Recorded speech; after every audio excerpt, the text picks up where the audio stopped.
So here's what we'll say, and this is something that's a concern everybody has, because we all know we have email, like, oh God, more email. But we also know the email we really want, we're gonna read, and the email we don't, we'll either unsubscribe or click the button on.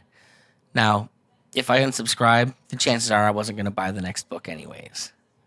And typically with an email list, it costs money to have somebody on it. So they're probably better off not being there and you having to pay to keep them on your email list. Your email list should be like your diehards.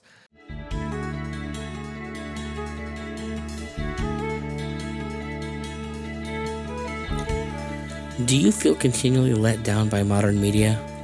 Do you miss the good old days, back when all that mattered was a good story and not some agenda? Do you have ambitions of picking up a pen and pad and fighting the creative war yourself? Then this is the podcast for you. Each week, I'm going to talk to a creator who said enough is enough and started making the content they wished was out there. Join us as we discuss the ups and downs of the self-publishing world. We want to help empower you to join the Iron Age of media. Welcome to Iron Age Marketing.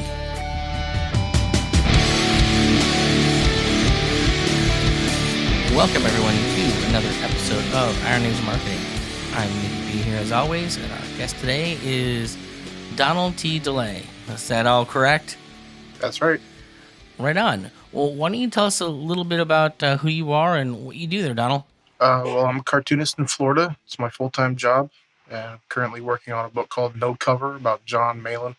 Search for his Dale Keown cover. It's a comedy romp set in the post-apocalyptic America. He travels the land and trying to find his cover. Comes across SJWs and land whales and all sorts of mischief. Okay.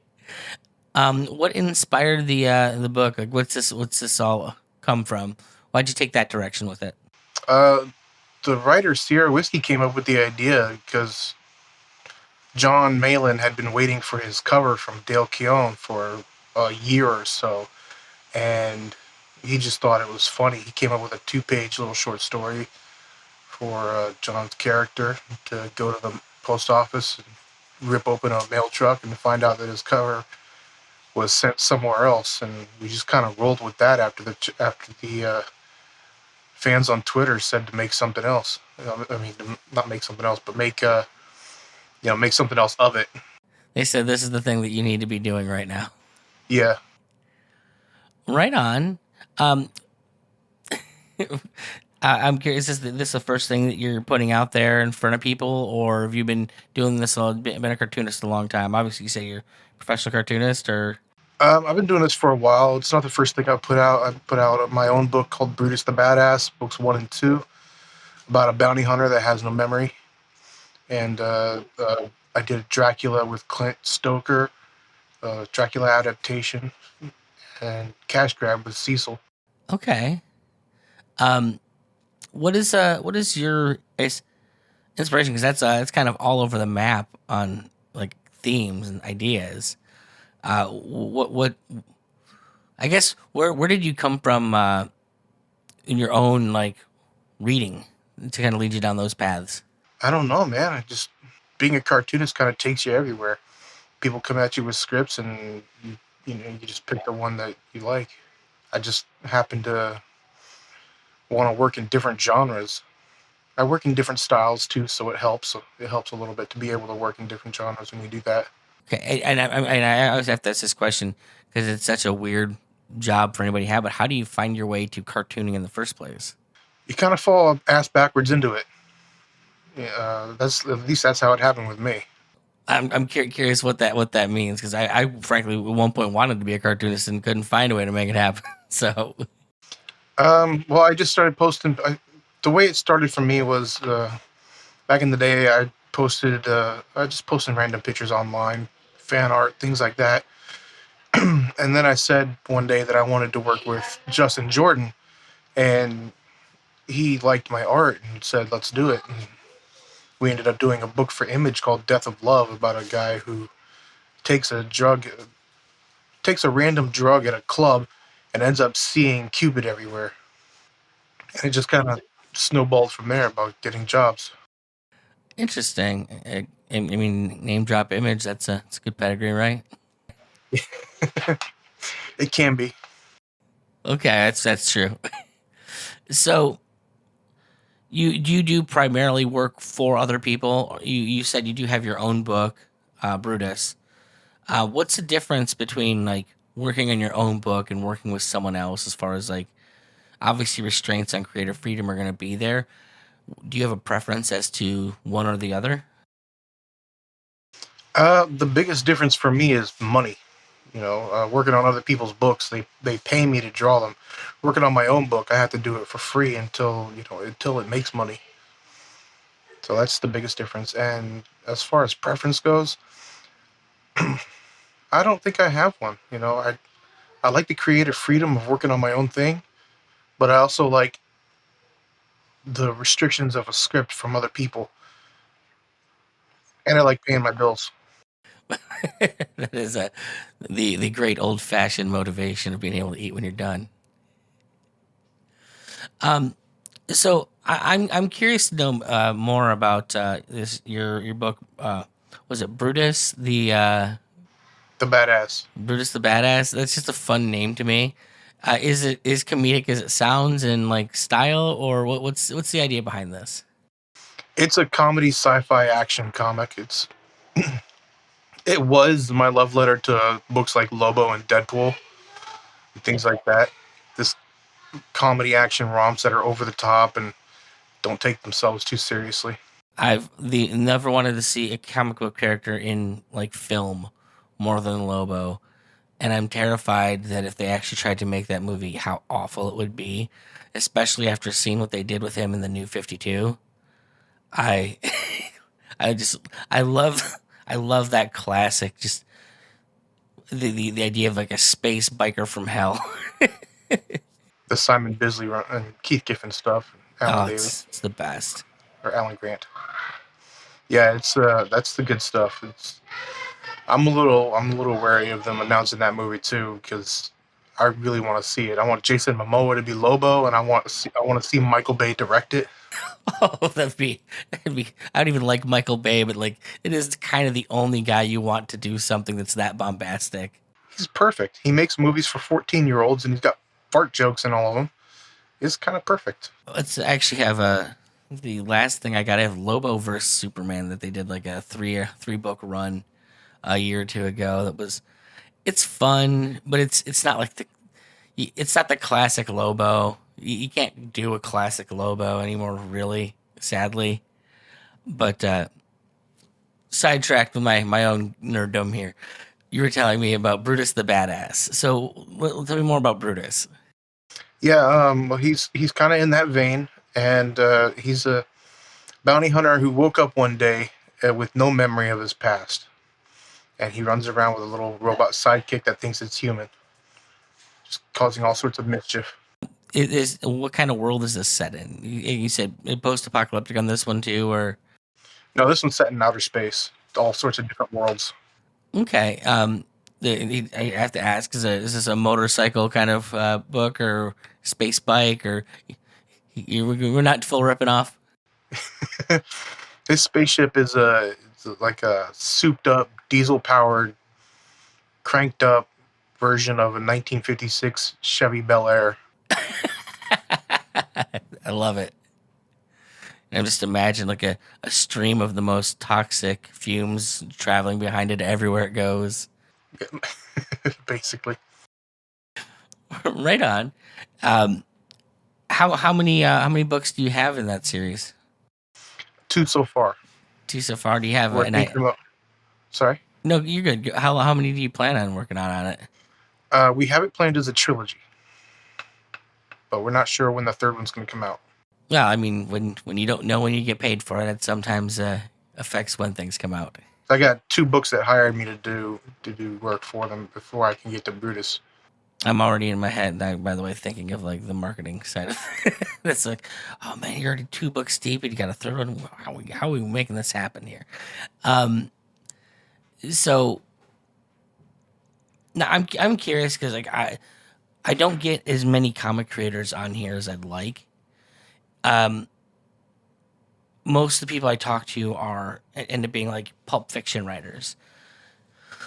What are the issues that I think are different in the, say, comic book space than would be with the, just the general fiction space?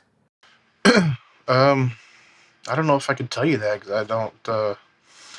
I don't generally read general fiction. I kind of just stick to comic books. It's my forte. Um, I'm not sure what's going on in that area. I mean, pretty much the same kind of stuff at any rate. I know a lot of one of the big things the past couple of years has been a lot of like the awards, or I think the awards that they give out in science fiction and things like that have been kind of taken over by a particular sect of the populace. Lots of people have been blacklisted. I think they change. I think they should change the name of an award that they've been giving out forever because someone had a bad past or something like that. Just that kind of dumb shit. And people not feeling comfortable to create in the space that they've created forever. Or feeling like, or on the consumer side of things, you get a lot of people feeling like I'm not getting the creations that I want because the only things that are being allowed to be created by the people of money are in a very particular vein, and frankly, usually not that good. So, does that sound like any of the kind of things that you've seen happening in the comic book space? Sounds pretty familiar. I think it's affected pretty much every. I mean, I come out all this like I've been a musician for years, and kind of watch the same stuff happen to us a different degree in music. I think the one difference is that with music, it kind of because everything happened about 20 years earlier when we were able to make music more on ourselves and not need the labels. It kind of had blown up the industry before all of like the woke stuff started trickling in. So now I'm curious. You have your own book. You've mentioned obviously that your own book doesn't pay as well as like say working for other people. Is it doesn't pay as well, or is it like the paycheck that you can't rely on kind of the situation? I'm curious. Um, a little bit of both. It depends on how much it makes when it's crowdfunding. Um, when you have to order the book and pay for shipping and all that, it depends on how much is left over, and then you got to split it with the writer.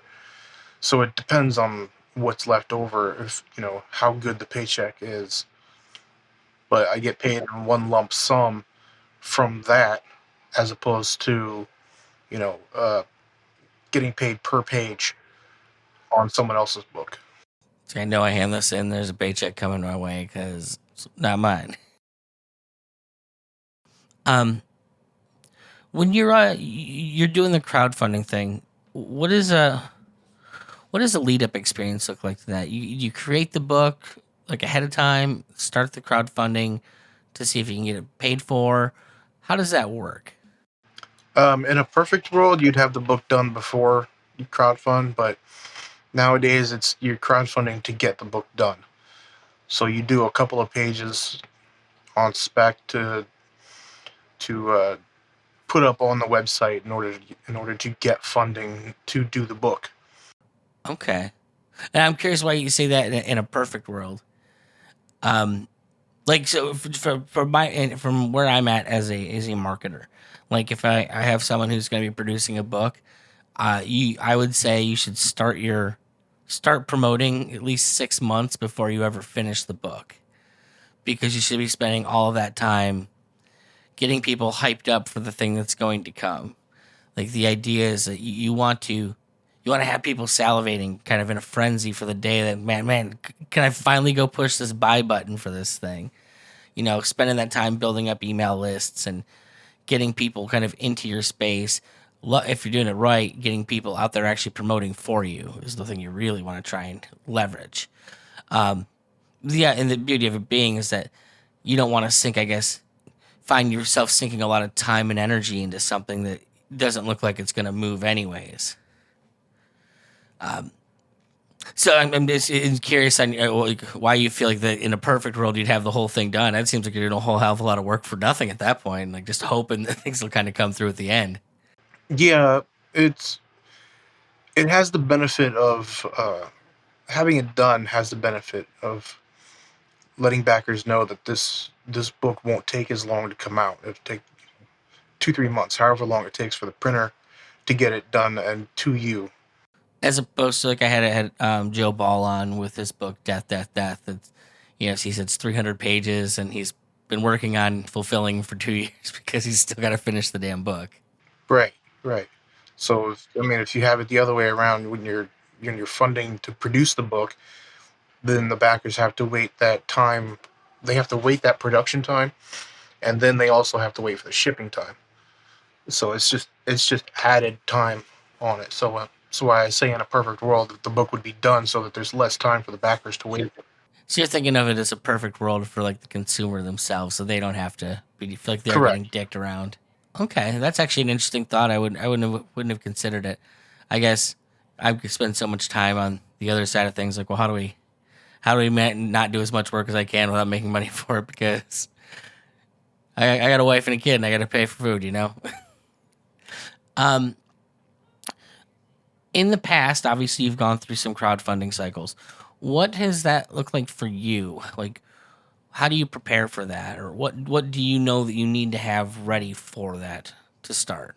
As far as what goes on the website, Just in general, like say, so you know you're gonna start, you know you're gonna have a crowdfund campaign. What do you need before you go and like go to Kickstarter and you go fund my comic, wherever you're gonna go to start that? What are the things that you have to have in place to feel comfortable pushing that start button?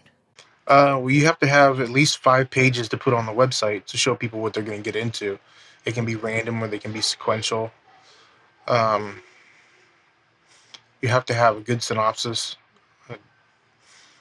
of the book to put on there, um, and your spiel about selling it should be pretty good too. So those 3 things in order for me to be comfortable, in order to push the go button. Okay, I'm interested. What does your spiel? No, you're okay. I'm also the audio editor on here, so I can cut that right out. Um, what do you refer to as your spiel there? Like, what do you, when you're making your pitch? I guess what do you put into that? What is the thing that you're trying to utilize and leverage to get people to want to buy your book? You're in that spiel. You're explaining yourself and what the book means to you, I guess, and trying to hype up the readers in order to get them to buy the book. Outside of this is what the book is about. It's more like this is what I'm about, and this is what the book means to me. If that makes sense. So I'm curious. Now, from a marketing standpoint, I would say that's an interesting approach. That's not what I would tell my daughter. One of my biggest first things I taught my daughter, I want her to, if nothing else, I want her to be able to sell shit because you can always make money selling shit. It's the first lesson I taught her was actually when you're selling things, you're never selling the thing that you're selling. Like for her, yeah, she was like, I want to run a lemonade stand. I'm okay, well, you can run a lemonade stand, but you have to understand lemonade is not actually what you're selling if you have a lemonade stand. When you're selling the effect that this is going to have on the person. You need the thing that you need to focus on in sales is not the lemonade, it's the refreshment the person is going to get from that glass of lemonade. They need to be able to look into the future and say, God, that lemonade is going to make me have the best afternoon ever. I'm going to feel so quenched. I'm going to go home and love my wife better. It's the idea of like, you're making them, this item is going to make them the hero in a story they didn't even know that they were living. So like, there's always the fine walk between how much do I like build up my person and do like a let's say brand building, which is the idea of like what does the book mean to me, versus the actual sales pitch, which is typically all about the consumer themselves. Like, this is, if you buy my book, your dick's gonna grow 4 inches. Your hair is suddenly gonna become lustrous. You're no longer bald, and every ex-girlfriend you've ever had is gonna call you on the phone to say how amazing you were, and they regret letting you slip by them. That's the idea of what to be selling on. So it's more like giving them a connection to the book as opposed to a connection to yourself. The connection to yourself is an important part of like making sure that you have like a brand, so to speak. But in the actual sales pitch to a customer, it's frankly, if you go to a store and you buy a book, what are you buying when you buy a book? You're buying what it's going to do for you. Like, why do I buy a fantasy novel versus a science fiction novel at any given time? I'm just not feeling that type of story. That's why, at any reason why, I don't know about you, but I have a bookshelf over here with probably 20 or 30 books I've never touched because I want to read it someday, but I just haven't had the moment that I want to read it come to me. It'll happen someday, but it hasn't happened yet. So for me, I need to have the thing that's available at any given time for how I feel at any given time. Like one of the things that we say when you're trying to sell anything is you want to enter the conversation somebody's already having in their head. It's like if you're advertising, chances are, say you're on the internet, which is why probably most of us do our advertising. You're going to be interrupting them no matter what they're doing. If you're advertising on YouTube, you're trying to make them pay attention to you than whatever clip video that they were in the down the rabbit hole with. If you're on Facebook, you're trying to tell them, hey, I've got this thing that's more important than the people you were checking on Facebook.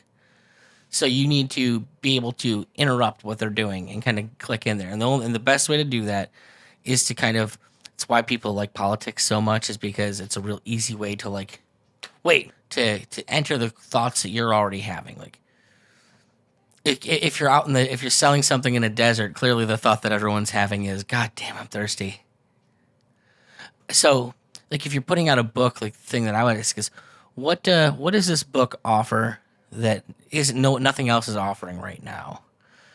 Like, so if you're making something that's like, say, very Lobo-esque, the thing that I would focus on, is, we're awash in a sea of books. I mean, and frankly, even like on like if you're a right winger, even on our side of things, I hate saying our, but even on that side of things, you have people that are like promoting ideology and things like that, and they tend to get a little preachy. The idea of just good old fashioned fun, and more importantly, what would be that's the term I'm looking here for. More importantly, be like subversive fun. The ability to just screw you. This is funny. There's a whole world of people starving and thirsty for that right now. And if you can tell someone and get them to believe that you're the best at delivering like a subversive fun story, like, and some people do have that built into their brand. Like Larry Correia, I'll read pretty much anything Larry Correia puts out because I just know his personality, like the kind of sense of humor that he has, what we're going to get out of it. So his brand helps bolster what the individual books are about and what they offer. But at the end of the day, like, the book has still got to offer the thing that I expect that book to bring me. And in him, it's usually like an offbeat sense of humor. I've gotten very preachy all of a sudden on this episode. I apologize. No, I'm taking it all in. On the first, I actually did some of that on the first Brutus book. Was we tried to sell it as, a return to '90s fun comics, and people seem to like that. So I see what you're saying. I'm curious. You've sold 2 books. What have there been differences in the approach that you've taken from book 1 to book 2? And I'm also kind of curious, like, what was the time difference between the books? Like, were you selling them 2 years after, 6 years after? That was 6 years apart, unfortunately. Okay. But the first book was sold on the return to fun action comics, just all-out fun action comics, and we're having current day comics where they're trying to preach their ideologies to you. You know, we're just returning to something that's just turn off your brain and enjoy it. The second book, um, honestly, I don't know if we really didn't have a marketing strategy for that one. We were selling it on. Hoping that people remember the book before. Yeah, we were basically selling it to the audience that already purchased it, and people Okay. that had become new fans of my work or the writer's work. Okay. So then with that, you have some way to kind of keep those people in your sphere, like some type of outreach between books. Like you have like I asked, you have like an email list associated with people who've purchased the book in the past, things like that. You send out an email like once a month or something between there. Not once a month, not as which I should do. I should be doing posting, sending out preview pages of books that I'm working on, things like that. But usually when I have a project coming up, this is when I push it out. Just because I feel like I'm flooding people's mailboxes every month with something.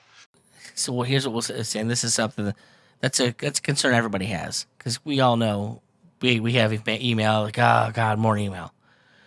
But we also know the email we really want, we're gonna read, and the email we don't, we'll either unsubscribe or click the button on.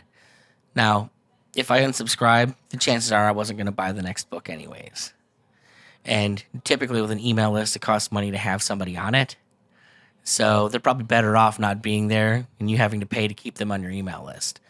Your email list should be like your diehards. Now, this is actually where I would say like your idea of like what does the book mean to me, and your email and your like, this is, to me, it's part of like the uh, the the marketing of the brand is a lot of what the email would take place. And the thing that and why I say it's best to kind of have like a steady stream kind of always going is that if you only ever worry about when you're in like a creation or sales cycle, there's a lot of time in there where people can forget what that email's about. You know, if you haven't released a book in 2 months or two months, and they just get this email every or 2 years, and they only get an email once a year or something, and they're gonna look at that 2 years down the road and go, what is this? Who's this person emailing me? What is this about? Just get it out of here. Whereas if you have like that steady reminder of who you are and why they remember you and why they should keep remembering you, it's going to keep more people kind of in your sphere and keep them hungry for the next thing. It could be something as simple as don't even need you could be showing them other stuff that you're working on, or if you want to, or you had a doodle or something that you just oh god, I'm sitting here writing this book for so and so else, but this is what I really want to be doing, just like a quick sketch of something, of an idea, storylines, that you'll never be able to create. But like, wouldn't it be fun if we got to do something like this? Just give like it's like Easter eggs almost, kind of apportioned out throughout the year to kind of keep people thirsty and keep them interested. More importantly, the thing is just to keep people remembering who you are. Like in a 6-year cycle, like you got 6 years between books there's a lot of drop off that people can take and say, okay, I was in a different place, I don't remember any of that. You have a better chance of kind of keeping them your people if you're keeping in a constant contact with. That makes sense. And like I said, it's if it's something I'm genuinely interested in, there's musicians that like I still kind of I keep their emails. I haven't bought anything from them in years because I haven't really had much to buy. But like it interests me what that artist is doing, kind of in their journey, their walk. I think there's a certain degree which many of us are creators ourselves. Certainly, like within the comics and pulp spaces, and we're all kind of interested in what the other guys are doing. Like, how does he manage to do this? Is he working on it? So we don't know. I'm curious, how long do you think it's going to be between your next book and the previous book?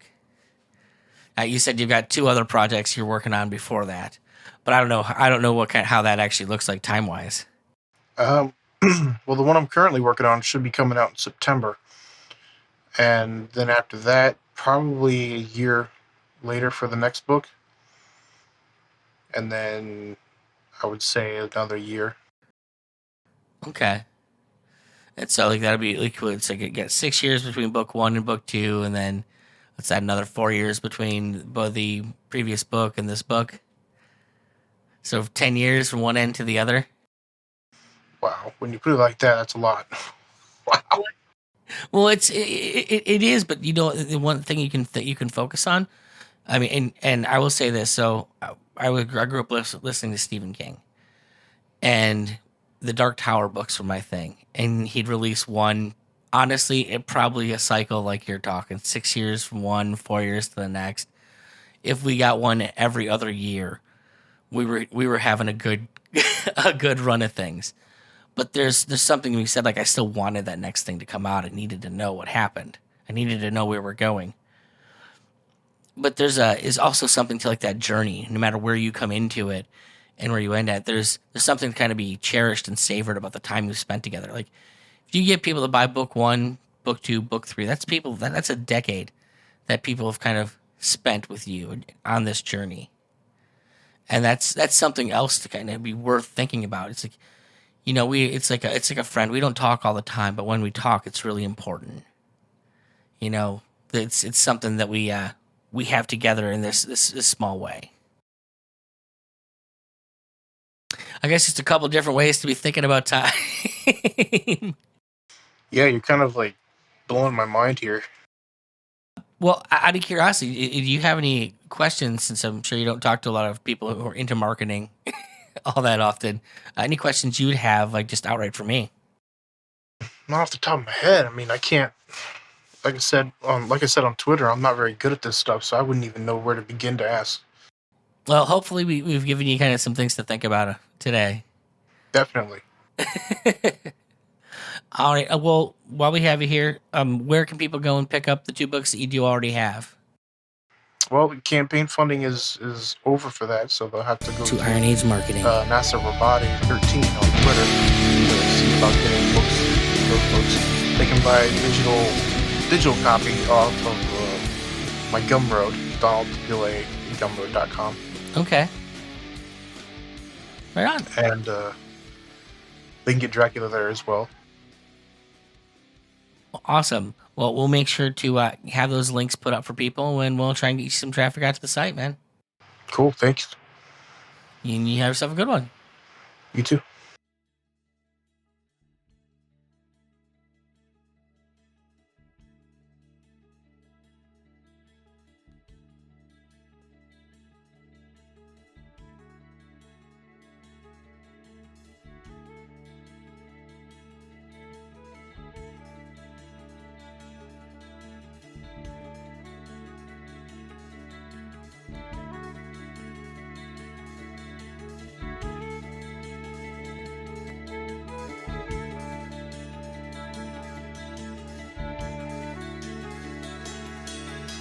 Do you fancy yourself the next Tolkien, Lewis, or Barker? Maybe you just have something subversive to say. Hopefully this podcast is helping you. But maybe your ambitions are just a little bigger than you can handle on your own. Head over to ironagemarketing.com and let Nikki P help ensure your book doesn't release to nobody.